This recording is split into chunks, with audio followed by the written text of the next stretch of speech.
Welcome to Monday, the 22nd of November, 2021. This Day Weather Podcast brought to you by Chugwater Chili. Go to chugwaterchili.com to get some great holiday discounts. This week, the holiday discounts are 20% off of all Chugwater Chili products. All of those you see there on the screen, great seasoning. Obviously, the Chugwater Chili is famous and for good reason, but the chili seasoning for dip, dressing mix, steak rub, or especially that new green chili seasoning, definitely worth trying out at chugwaterchili.com. The La Nina pattern continues. I want to talk more about La Nina here during this podcast, but let's talk about travel weather first. First of all, it's going to be mild, breezy, and dry to start the week, well above average temperatures today and Tuesday. We do have a cold front. We do have some snow showers coming for late Tuesday night through Wednesday. The best chance of snow is going to be in the mountains in the northern areas, but there's also going to be part of the southern Rockies that get a bit of mountain snow out of this. It's just not a big storm. It's going to move through quickly, but it will bring a shot of wintry weather our way for Wednesday and Wednesday night.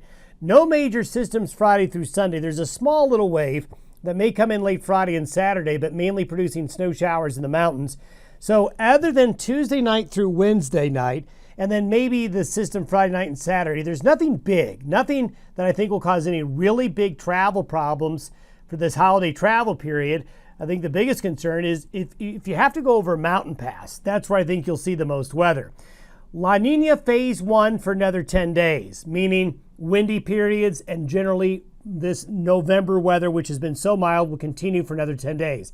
Then we're going to see the phase 2 of La Nina coming in or around the 3rd of December.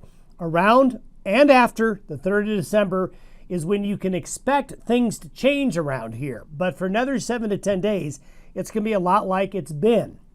Today's satellite photos show a lot of high pressure and a lot of clear skies over the western United States. So we're going to have high pressure for today and Tuesday. Quickly advancing, though, there's a little swirl up here, a little low, and a frontal system that's going to be approaching the Pacific Northwest coast and diving quickly southeastward by tomorrow night and Wednesday. But you can see all the clear skies that we have right now.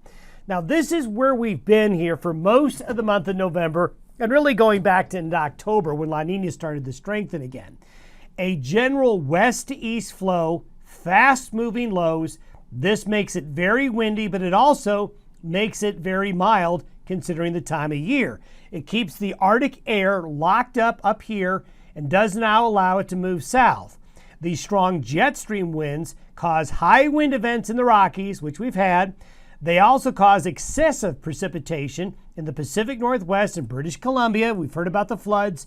That's because of the strong onshore flow. So La Nina phase 1, which is basically a mild windy pattern, considering temperatures relative to average, this is going to hold through the rest of the month of November.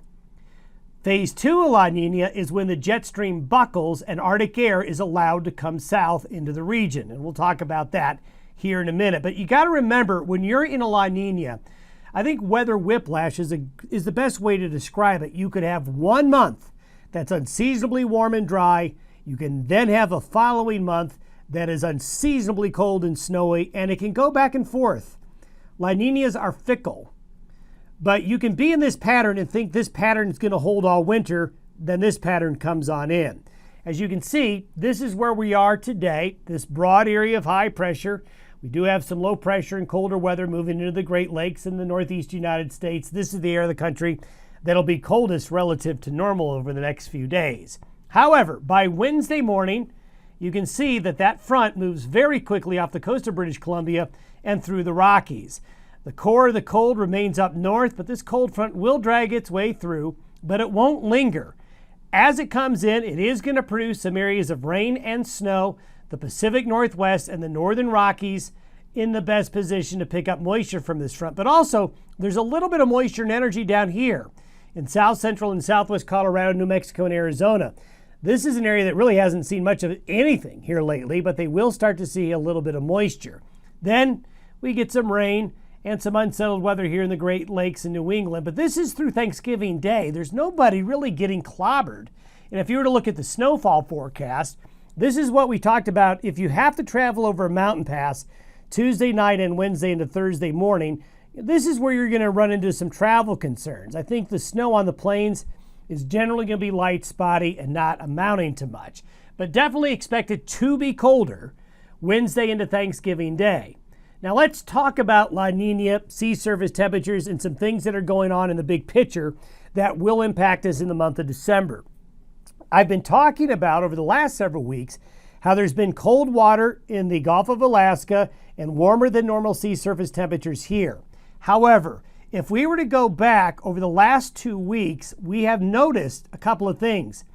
The sea surface temperatures in the Gulf of Alaska are not as cold, and the sea surface temperatures here are not as warm. They're still colder than normal up here and still warmer than normal here. Why is that important? Well, that's very important as we go down the road.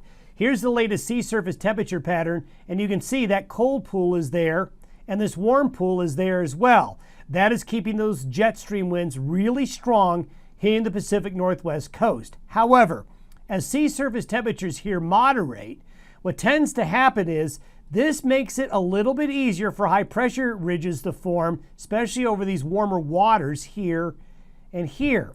And when that happens, well, the jet stream wants to take dips instead of being so straight. So as we look ahead, after 10 days from now, this is what the jet stream pattern may look like. This is a forecast for the first full weekend of December. And what we have is that ridge builds in the eastern Pacific and the door opens to Canada. Now this, folks, is really cold. I mean, you're talking some severe cold here, some really, really cold air here, and then the flow aloft from the polar regions come all the way into the north, from the north into the lower 48 states. And this is the end result. If you were to look at the whole northern hemisphere, you can see there is a concentration of the cold on a north-south axis going over the pool into the other side of the globe, over into parts of Europe and into North America here. So we're going to watch this. We'll put a question mark here. This is pretty extreme. If this does develop, then after the 3rd of December, it's going to get colder. I think it's going to get cold. Whether or not it gets this cold, I don't know. But here you go. Basically, this is the phase 2 of La Nina.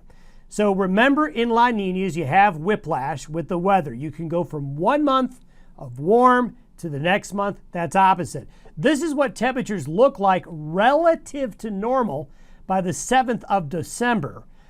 See all that purple right there? Those are deviations of 30 degrees Fahrenheit or more from normal temperatures. So enjoy these mild November temperatures, because I don't know if our luck will hold out.